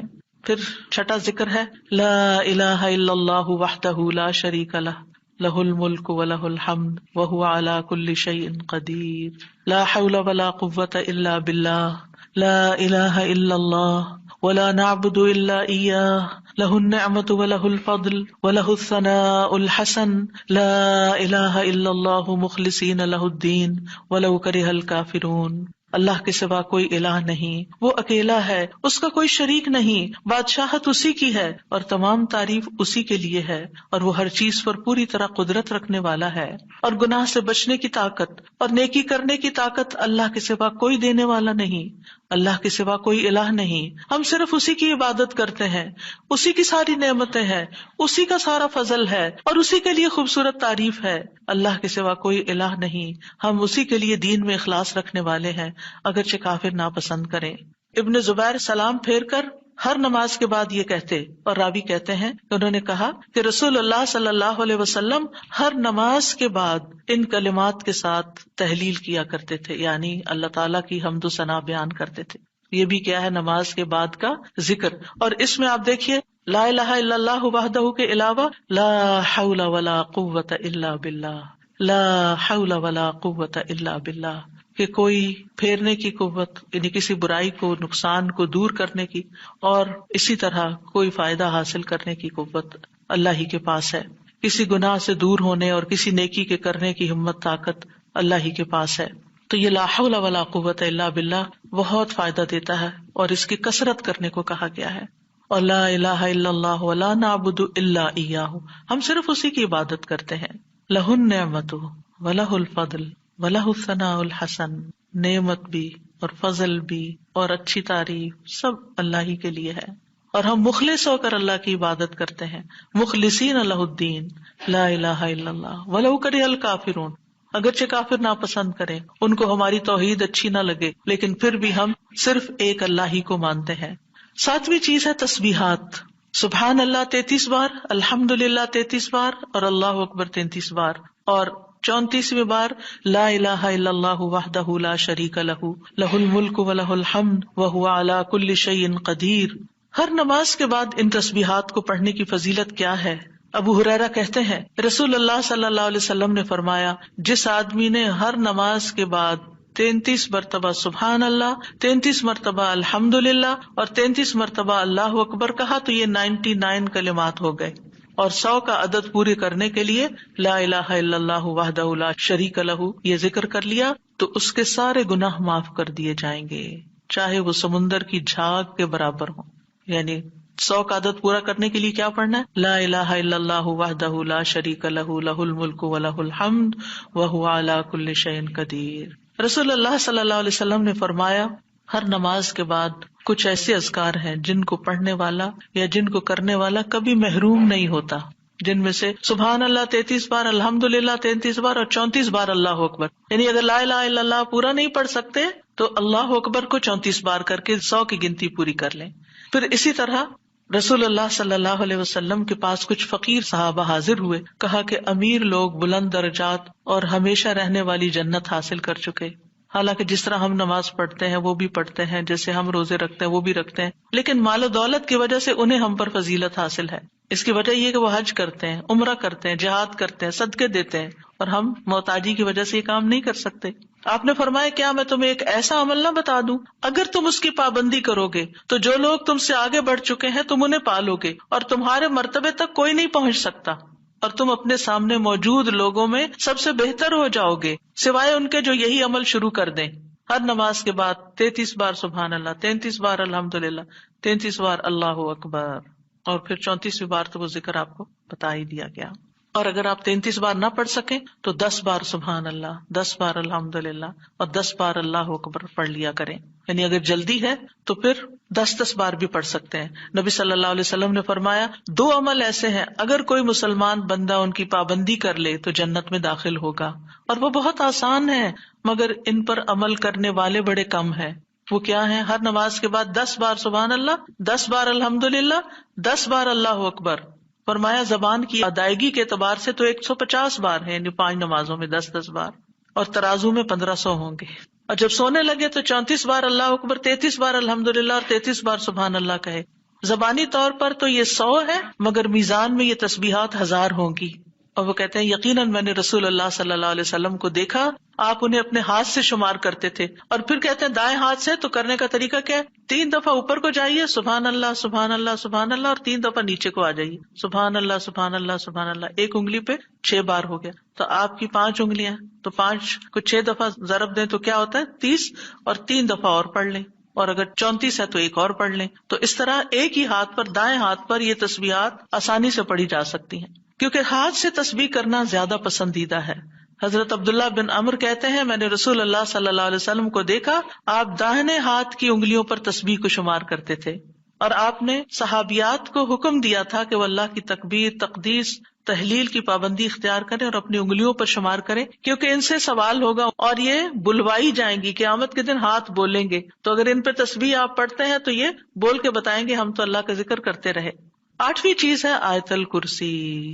اللہ لا الہ الا هو الحی القیوم لا تأخذہ سنۃ ولا نوم لہ ما فی السماوات وما فی الارض من ذا الذی یشفع عنده الا بإذنہ یعلم ما بین ایدیہم وما خلفہم ولا یحیطون بشیء من علمہ الا بما شاء وسع کرسیہ السماوات والارض ولا یؤودہ حفظہما وہو العلی العظیم۔ پورا اللہ کا تعارف ہے۔ اللہ وہ ہے کہ اس کے سوا کوئی معبود نہیں، وہ زندہ ہے، ہر چیز کو قائم رکھنے والا ہے، نہ اسے کچھ اونگ پکڑتی ہے اور نہ کوئی نیند، اسی کا ہے جو کچھ آسمانوں میں ہے اور جو کچھ زمین میں ہے۔ کون ہے جو اس کے پاس اس کی اجازت کے بغیر سفارش کرے؟ وہ جانتا ہے جو کچھ ان کے سامنے اور جو کچھ ان کے پیچھے ہے، اور وہ اس کے علم میں سے کسی چیز کا احاطہ نہیں کر سکتے مگر جتنا وہ چاہے۔ اس کی کرسی آسمانوں اور زمین کو سمائے ہوئے ہے، اور اسے ان دونوں کی حفاظت یعنی آسمان و زمین کی حفاظت تھکاتی نہیں، اور وہی سب سے بلند، سب سے بڑا ہے۔ ہر نماز کے بعد آیت الکرسی پڑھنے کی فضیلت یہ ہے کہ جو شخص نماز کے بعد اس کو پڑھ لیتا ہے اور اس نماز کے بعد اس کی ڈیتھ ہو جاتی ہے تو فرمایا اس کو موت کے علاوہ کوئی چیز جنت میں جانے سے نہیں روک سکتی، مر گیا تو سیدھا جنت میں۔ یہ قرآن مجید کی سب سے افضل آیت ہے۔ ابو ذر غفاری کہتے ہیں میں مسجد حرام میں داخل ہوا اور رسول اللہ صلی اللہ علیہ وسلم کو اکیلے دیکھ کر آپ کے پاس آ کے بیٹھ گیا۔ میں نے کہا یا رسول اللہ صلی اللہ علیہ وسلم کون سی آیت افضل ہے جو آپ پہ نازل ہوئی؟ آپ نے فرمایا آیت الکرسی۔ کرسی کے مقابلے میں 7 آسمان اس طرح ہے جیسے بیابان زمین میں کوئی چھلا گرا پڑا ہو، اور پھر کرسی کے مقابلے میں عرش کا حجم اتنا ہے جیسے اس چھلے کے مقابلے میں بیابان کا وجود۔ اور یہ قرآن مجید کی سب سے عظیم آیت بھی ہے۔ ابی ابن کعب سے روایت ہے ایک مرتبہ نبی صلی اللہ علیہ وسلم نے ان سے پوچھا اللہ کی کتاب میں سب سے عظیم آیت کون سی ہے؟ انہوں نے کہا اللہ اور اس کا رسول ہی زیادہ جانتے ہیں۔ آپ نے یہ سوال کئی مرتبہ دہرایا تو ابی ابن کعب نے کہا آیت الکرسی۔ یہ سن کر آپ نے فرمایا ابو المنذر تمہیں تمہارا علم مبارک ہو، اس ذات کی قسم جس کے ہاتھ میں میری جان ہے، عرش کے پائے کے پاس یہ اللہ بادشاہ کی پاکیزگی بیان کرتی ہوگی، اس کی ایک زبان اور 2 ہونٹ ہوں گے، یعنی جو لوگ اس پڑھیں گے وہ ان کے حق میں ایک طرح سے گواہ ہوگی۔ 9ویں چیز جو نماز کے بعد پڑھنی چاہیے وہ ہے معوذات، سورۃ الاخلاص، سورۃ الفلق، سورۃ الناس۔ پہلی سورت میں اللہ تعالیٰ کی توحید بیان ہوئی ہے، دوسری سورت میں انسان کو پناہ مانگنے کے لیے کہا گیا ہے، کہہ دیجئے میں مخلوق کے رب کے پناہ پکڑتا ہوں اس چیز کے شر سے جو اس نے پیدا کی، اور اندھیری رات کے شر سے جب وہ چھا جائے، اور گرہوں میں پھونکنے والیوں کے شر سے، اور حسد کرنے والے کے شر سے جب وہ حسد کرے۔ انہی چیزوں کا خوف رہتا ہے نا، کوئی جادو کر دے گا، کوئی حسد کر لے گا۔ ہر نماز کے بعد پڑھیں گے کس وقت وہ کرے گا؟ اس کو تو آپ موقع ہی نہیں دے رہے کہ وہ جادو کرے یا آپ سے حسد کرے۔ ہر 2 نمازوں کے بیچ میں جو کوئی ایسا فتنہ فساد آیا اس کا ازالہ ہوتا چلا جائے گا۔ عقبہ بن عامر کہتے ہیں کہ رسول اللہ صلی اللہ علیہ وسلم نے مجھے حکم دیا تھا کہ میں ہر نماز کے بعد معوذات پڑھا کروں، یعنی یہ 3 صورتیں پڑھا کروں۔ 10ویں چیز ہے رب اعنی علی ذکرک و شکرک و حسن عبادتک، اللہ کے ذکر، اس کے شکر اور اچھی عبادت پر اللہ کی مدد مانگنا۔ معاذ بن جبل کہتے ہیں کہ رسول اللہ صلی اللہ علیہ وسلم نے میرا ہاتھ پکڑا اور فرمایا اے معاذ اللہ کی قسم میں تم سے محبت کرتا ہوں۔ کتنے خوش قسمت تھے معاذ رضی اللہ عنہ۔ میں نے عرض کیا یا رسول اللہ صلی اللہ علیہ وسلم میں بھی آپ سے محبت کرتا ہوں۔ تو رسول اللہ صلی اللہ علیہ وسلم نے فرمایا تم پابندی سے ہر نماز میں یہ دعا مانگا کرو رب اعنی علی ذکرک و شکرک و حسن عبادتک۔ معاذ رضی اللہ عنہ جو ہیں 33 سال کی عمر میں امواس کے طاعون میں شہید ہو گئے تھے۔ He was only 33 years old۔ ان کا مقام کیا تھا؟ آپ کی بشارت کے مطابق وہ جنت میں علماء کے قائد ہوں گے، یعنی علماء امت کے جو عالم ہیں ان کو جنت کی طرف لیڈ کر رہے ہوں گے۔ کس وجہ سے آپ صلی اللہ علیہ وسلم نے ان سے محبت کا اظہار کیا؟ علم کی وجہ سے، علم کے حریص تھے اور نیکی کے کاموں میں آگے آگے، اور اتنی چھوٹی عمر میں عین جوانی کے وقت فوت بھی ہو گئے اور کتنا بڑا درجہ اور مقام پا گئے۔ ہمیں آج تک یہ سمجھ نہیں آتی کہ کون سے کام ایسے کریں کہ جس سے اللہ کی محبت ملے، جس سے اللہ کا قرب نصیب ہو، اور جس سے ہمیں رسول اللہ صلی اللہ علیہ وسلم کی محبت اور آپ کی شفاعت نصیب ہو۔ تو یہ ایک دعا ہے ان دعاؤں میں سے جو آپ نے خاص طور پر حضرت معاذ کا ہاتھ پکڑ کے قسم کھا کے محبت کا اظہار کر کے آپ کو یہ دعا سکھائی۔ چند لفظ ہیں، کیا ہمارے لیے یہ پڑھنا بھی مشکل ہے؟ پھر ہم اپنے لیے اس دنیا سے کیا کما رہے ہیں؟ اگر ہمیں اتنی بھی توفیق نہیں کہ نماز کے بعد ٹک کے یہ 4 کلمے پڑھ لیں تو پھر ہماری نمازیں کیا ہیں؟ ہم نے کیا مانگا اللہ سے؟ ہم تو دنیا کی اور آخرت کی خیر سے محروم ہو گئے۔ اور یہ دعا آپ دیکھیے اللہم سے بھی شروع ہوتی ہے اور ربی سے بھی شروع ہوتی ہے، دونوں کا ایک ہی تقریباً مطلب ہے، ایک میں الوہیت ہے اور ایک میں ربوبیت ہے۔ یعنی میں اللہ سے درخواست کرتا ہوں کہ اے اللہ مجھے اپنے ذکر پر، اور ذکر میں قرآن، نماز، تحلیل، تسبیح، استغفار، درود، سب چیزیں شامل ہیں، اللہ مجھے توفیق دے۔ اور پھر وہ شکر کی بھی توفیق۔ اور آپ دیکھیے کہ جب ہم دعا مانگتے ہیں نا کہ اللہم انی علی ذکرک، تو مطلب یہ ہے کہ ہماری زبان جو ہے وہ آپ کی اطاعت کرتی رہے، وہ کلمات بولتی رہے جس سے آپ کا ذکر ہوتا رہے۔ یعنی ایک تو ہے یہ مسنون اذکار ان کا پڑھنا، اور ایک یہ ہے کہ اللہ تعالیٰ کی نعمتوں کا ذکر کرنا، اللہ تعالیٰ کے احسانات کا ذکر کرنا، اللہ تعالیٰ کی قدرت کی نشانیوں کا ذکر کرنا، اللہ کے فضل کا ذکر کرنا۔ وَأَمَّا بِنِعْمَةِ رَبِّكَ فَحَدِّثْ، یہ بھی ذکر ہے۔ آپ اپنے بچوں کے ساتھ بات کر رہے ہیں اور اللہ تعالیٰ کے بارے میں کوئی بات کر رہے ہیں، دین کے بارے میں کوئی بات کر رہے ہیں، تو یہ بھی ذکر میں شمار ہو۔ تو اللہ مجھے توفیق دے، آئین اللہ میری مدد کر. کیونکہ ہمارے پاس وقت بھی ہوتا ہے، ہمارے پاس صلاحیت بھی ہوتی ہے، لیکن ہم توجہ نہیں کرتے، ہم کرتے نہیں ہے کام، کیونکہ توفیق نہیں ہوئی نا. تو ہر نماز کے بعد، چونکہ فرض کے بعد دعا قبول ہوتی ہے، تو یہ دعا مانگنے کو کہا گیا. اور بعض کہتے ہیں اس کو سلام پھیرنے سے پہلے بھی پڑھ سکتے ہیں، جیسے ربی جعلنی پڑھتے ہیں. یا اور کل جو میں نے آپ کو دعائیں بتائی تھی آخر میں نماز کے اختتام پر سلام سے پہلے، وہ سب مسنون اذکار تھے. لیکن علماء نے اس کے علاوہ، جیسے ربی جعلنی مقیم الصلاۃ، یہ نبی صلی اللہ علیہ وسلم نے نہیں سکھائی ہمیں کہ نماز کے بعد ضروری یہی پڑھی جائے. لیکن علماء نے کہا کہ جیسے اللہ کی حمد و ثنا ہوتی ہے تشہد میں، پھر اس کے بعد درود شریف ہے، اور پھر اس میں والدین اور اولاد دونوں کے لیے دعا ہے، تو یہ پڑھ لیں. اس کے علاوہ جو چاہے قرآنی اور مسنون دعا یہاں بیٹھ کے پڑھیں، کیونکہ نماز کے اندر دعا مانگنا نماز کے بعد کی دعا سے افضل ہے. قبولیت کے زیادہ چانسز ہیں، جس سے اکثر لوگ غافل ہیں. سلام پھیرنے سے پہلے اللہم انی اسألک الجنۃ واعوذ بک من النار 3 دفعہ یہ پڑھ لیں. جو آپ کا دل چاہے پڑھیں، بس اردو میں نہیں، عربی میں یاد کریں کچھ دعائیں، قرآنی دعائیں، مسنون دعائیں اس وقت پڑھتے رہیں. تو پھر دوسرا ہے وشکر کا. شکر کہاں سے ادا ہوتا ہے؟ زبان سے بھی ہوتا ہے، لیکن اس کا اصل مقام دل ہے، تو دل سے اٹھتا ہے. ذکر کی بات کر کے ہم نے کہا کہ یا اللہ ہماری زبان کو اپنی اطاعت کی توفیق دے، اور شکر کی بات کر کے ہم نے کہا کہ اللہ ہمارے دل کو اپنے ذکر کی توفیق دے، اپنی یاد کی توفیق دے، اور شکر ادا کرنے کی توفیق دے. یعنی میں ساری ظاہری اور باطنی نعمتوں پر اللہ کا شکر ادا کرنے کی توفیق مانگتا ہوں. یہ مطلب ہے اس دعا کا. زبان کا شکر کیا ہے کہ بندہ اللہ کی نعمتوں کا ذکر کرتا ہے، اور اعضاء سے شکر کیا ہے کہ بندہ اللہ کی اطاعت کے کام کرتا ہے. کیونکہ اللہ تعالیٰ نے آل داؤد کو کیا کہا تھا؟ اعملوا آل داؤد شکرا وقلیل من عبادی الشکور. اے داؤد کے گھر والو، شکر ادا کرنے کے لیے عمل کرو، اور میرے بندوں میں کم ہی شکر گزار ہیں. اللہ کا شکوہ ہے بندوں سے، کم ہی شکر گزار. کیوں؟ اس لیے کہ شیطان نے کہا تھا وَلَا تَجِدُ أَكْثَرَهُمْ شَاكِرِينَ، کہ انسانوں کی اکثریت کو آپ شکر کرنے والا نہیں پائیں گے. اور وَلَقَدْ صَدَّقَ إِبْلِيسُ ظَنَّهُ، ابلیس نے اپنا گمان سچ پایا کہ بندوں کو شکر سے ہٹا دیا. تو شکر کی توفیق مل جائے تو پھر شکر ادا کیا جائے. اور یہ شکر کا سلسلہ تو کہیں ختم ہوتا ہی نہیں، کیونکہ اتنی نعمتیں ہیں کہ ہم گن ہی نہیں سکتے.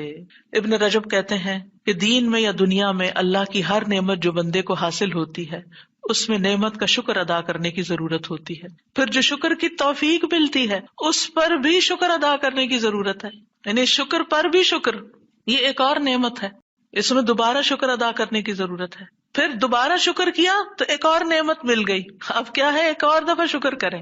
اور یہ سلسلہ ہمیشہ جاری رہتا ہے، یعنی شکر کا سلسلہ کبھی ختم نہیں ہونا چاہیے. شکر کرتے ہی چلے جائیں. وحسن عبادتک، اور اپنی خوبصورت عبادت کی توفیق عطا فرما. اور خوبصورت عبادت اسی وقت ہو سکتی ہے جب اس میں اخلاص ہو، اور نبی صلی اللہ علیہ وسلم کی اتباع ہو، اطاعت ہو. اطاعت اعضاء سے کی جاتی ہے، یعنی ہمارے اعضاء، ہاتھ پاؤں، ہمارا جسم یہ عبادت میں مشغول ہوتا ہے. بعض اوقات ہم ڈھیروں عبادت کر لیتے، ڈھیر سارے نفل پڑھ لیتے، بہت کچھ کر لیتے، لیکن اس کو کوئی کوالٹی نہیں ہوتی. یہاں یہ نہیں کہا گیا کہ کثیر عبادتک، یہاں کیا کہا گیا؟ حسن عبادتک، کہ اللہ خوبصورت عبادت کی توفیق دے. امام ابن تیمیہ کے بارے میں آتا ہے کہ جب وہ قید ہوئے تو اپنے سجدوں میں یہ دعا پڑھا کرتے تھے، اللہم اعنی علی ذکرک و شکرک و حسن عبادتک. کیونکہ اللہ کی توفیق کے بغیر ہم یہ کام نہیں کر سکتے. جس کی زندگی میں ذکر آ گیا، جس کی زندگی میں شکر آ گیا، اور جس کی زندگی میں خوبصورت عبادت آ گئی، وہ خوش قسمت ترین انسان ہے، اس کو سبھی کچھ مل گیا. اور جو ان چیزوں سے محروم ہے پھر ہر خیر سے محروم ہے، چاہے دنیا کی قارون جیسی دولت اس کے پاس کیوں نہ ہو، پوری دنیا اس کی فین ہو، اس کی تعریفیں کرے اور اس کی فدائی شدائی ہو، کوئی فائدہ نہیں ہے. ایک اور دعا ہے رب قنی عذابک یوم تبعث عبادک، اے میرے رب مجھے اس دن کے عذاب سے بچانا جس دن تو اپنے بندوں کو اٹھائے گا. 3 بار یہ دعا، اے اللہ ہمیں اس دن کے عذاب سے بچانا جس دن تو اپنے بندوں کو اٹھائے گا. 1 دفعہ بھی پڑھی جا سکتی، 3 دفعہ کی شرط نہیں ہے. برا بن عازب کہتے ہیں جب ہم رسول اللہ صلی اللہ علیہ وسلم کے پیچھے نماز پڑھتے تھے تو ہم آپ کی دائیں طرف کھڑے ہونے کو پسند کرتے تھے تاکہ آپ ہماری طرف رخ کر کے متوجہ ہوں. برا کہتے ہیں میں نے آپ کو فرماتے ہوئے سنا، یعنی آپ پلٹ رہے تھے اور کہہ رہے تھے رب قنی عذابک یوم تبعث عبادک. یہ رات کو سوتے ہوئے بھی پڑھا کریں اور نمازوں کے بعد بھی کہ اللہ اس دن کے عذاب سے بچا لینا جس دن تو بندوں کو دوبارہ پیدا کرے گا. 13 اللہم اغفر لی ما قدمت وما اخرت وما اسررت وما اعلنت وما اسرفت وما انت اعلم به منی انت المقدم وانت المؤخر لا الہ الا انت۔ اے اللہ میرے وہ گناہ بخش دے جو میں پہلے کر چکا، جو میں نے بعد میں کیے، اور جو چھپے ہوئے کیے اور جو ظاہر میں کیے، اور جو میں حد سے بڑھا رہا اور وہ جن سے تو مجھ سے زیادہ باخبر ہے۔ تو ہی نیکی اور خیر میں آگے کرنے والا اور پیچھے کرنے والا ہے، تیرے سوا کوئی معبود نہیں۔ نبی صلی اللہ علیہ وسلم سلام پھیرنے کے بعد یہ دعا پڑھا کرتے تھے، یعنی اس دعا کے بارے میں ثابت ہے کہ سلام کے بعد پڑھا کرتے تھے۔ اللہم اغفر لی ما قدمت، بات یہ ہے کہ جو نیک لوگوں کی نیکیاں ہوتی ہیں وہ مقربین کے گناہ شمار ہوتے ہیں، یعنی ان کا سٹینڈرڈ اور ہائی ہوتا ہے نا، ان کی کوالٹی اور اچھی ہوتی ہے، تو اس لیے نبی صلی اللہ علیہ وسلم کے گناہ کوئی نہیں تھے کہ جس کے لیے آپ بخشش مانگتے تھے، ایک تو ہمیں سکھانے کے لیے، اور دوسرا یہ ہے کہ نیکیوں میں سے جو کم درجے کی نیکیاں ہوں ان پر بھی۔ وما اخرت، اور جو عبادت مجھ سے تاخیر ہوئی، کوتاہی ہوئی، جو میں نے لیٹ کی، جس کا حق ادا نہیں کیا۔ وما اسررت، اور جو میں نے چھپایا، جو میرے دل میں وسوسے اور خیالات آئے، بعض اوقات نماز کے اندر وسوسے آنا شروع ہو جاتے ہیں، تو یا اللہ تو اس کو بھی معاف کر دے۔ وما اعلنت، اور جو میں نے ظاہراً کیے، یعنی وہ اقوال افعال جو سب کے سامنے، لوگوں کے سامنے کوئی بری مثال پیش کی، یعنی یہ نبی صلی اللہ علیہ وسلم کے نہیں، یہ ہمارے لیے ہے کہ ہم بعض اوقات ایسی بات کر جاتے ہیں، ایسا کام کر جاتے ہیں جو دوسروں کو پٹ آف کر دیتا ہے نیکی کے کاموں سے، یا ان کو دین سے ہٹا دیتا ہے، یا اور اسی طرح کی غلطیاں ہم کرتے ہیں۔ اور پھر آپ دیکھیے کہ نبی صلی اللہ علیہ وسلم کی ہمبلنس بھی اس سے پتہ چلتی ہے کہ کتنے آپ ہمبل تھے، کہ سارا کچھ کر کے، بہترین عبادت کر کے پھر بخشش بھی مانگ رہے ہیں۔ اور پھر آپ دیکھیے کہ وما اسرفت، ہر معاملے میں ہم حد سے پار ہو جاتے ہیں، خوشی میں، غم میں، بے صبری میں، ہر چیز میں۔ تو اس کی بھی دعا ہے یہ کہ اللہ جہاں بھی میں حد لمٹ کراس کر رہا ہوں، اللہ مجھے وہ کراس کی ہوئی لمٹ کے آگے جو غلط کام کیا ہے مجھ سے تو وہ بھی معاف کر دے۔ اور وما انت عالم بہ منی، اور جو تو مجھ سے زیادہ جانتا ہے، یعنی خاص کے بعد عام کا بھی ذکر ہے، یعنی میں نے تو مانگ لیا جو مجھے سمجھ آتی تھی، اب اس کے علاوہ بھی جو کچھ ہے اس کو بھی آپ معاف کر دیجیے۔ اور پھر انت المقدم و انت المؤخر، دوسرے روایت میں انت المقدم والمؤخر بھی آتا ہے، جس کو تو چاہتا ہے آگے بڑھا دیتا ہے نیکی میں، جس کو تو چاہتا ہے پیچھے کر دیتا ہے۔ یعنی یہ نہ سوچیے کہ آج میں اگر نیکیوں میں آگے ہوں تو ہمیشہ ایسے ہی رہوں گی، ہمیشہ ڈرتے رہا کریں، پیچھے بھی ہو سکتے ہیں، تو یا اللہ تو مجھے آگے ہی رکھنا، مراد یہ ہے۔ اور اگر نبی صلی اللہ علیہ وسلم کے بارے میں ہے تو آپ کی نبوت سب سے آخر میں تھی، وہ ایک پازیٹیو سینس میں ہے، انت المقدم و انت المؤخر۔ اور پھر اسی طرح یہ ہے کہ قیامت کے دن سب سے پہلے آپ اٹھائے جائیں گے، حالانکہ دنیا میں آپ کی نبوت سب سے آخر میں تھی۔ تو یہ اللہ تعالیٰ کا فیصلہ ہوتا ہے، جس چیز پر وہ چاہتا ہے اپنے بندوں کو اتارتا ہے، جس کو چاہتا ہے آگے بڑھاتا ہے، جس کو چاہتا ہے عزت دیتا ہے، جس کو چاہتا ہے ذلت دیتا ہے، اور بندوں کے ایک دوسرے پر درجات ہیں۔ نمبر 14، سبحانک اللہم و بحمدک استغفرک و اتوب الیک۔ یہ مجلس کے اختتام پر بھی اور نماز کی دعاؤں کے اختتام پر بھی، پاک ہے تو اے اللہ، تیری ہی حمد ہے، میں تجھ سے بخشش مانگتا ہوں، تیری ہی طرف میں رجوع کرتا ہوں۔ یہ اچھے عمل پر مہر لگانے والے کلمات ہیں۔ حضرت عائشہ سے روایت ہے کہ رسول اللہ صلی اللہ علیہ وسلم جب کسی مجلس میں بیٹھتے یا نماز پڑھتے یا کچھ کلمات پڑھتے، حضرت عائشہ نے ان کے بارے میں پوچھا تو آپ نے فرمایا، اگر کسی شخص نے اس مجلس میں اچھی باتیں کی ہوں گی تو یہ کلمات قیامت تک ان باتوں کے لیے مہر بن جائیں گے، اور اگر اس نے اس مجلس میں کوئی فضول بات کی ہے تو یہ اس کے لیے کفارہ بن جائیں گے۔ اور اس کے دیگر روایات بھی ہیں، یعنی دیگر طرق بھی ہیں اس دعا کے۔ اور پھر ایک اور دعا، رب اغفر لی وتب علی انک انت التواب الغفور، اے اللہ تو مجھے بخش دے اور میری توبہ قبول کر، بے شک تو بہت توبہ قبول کرنے والا، بہت بخشش فرمانے والا ہے۔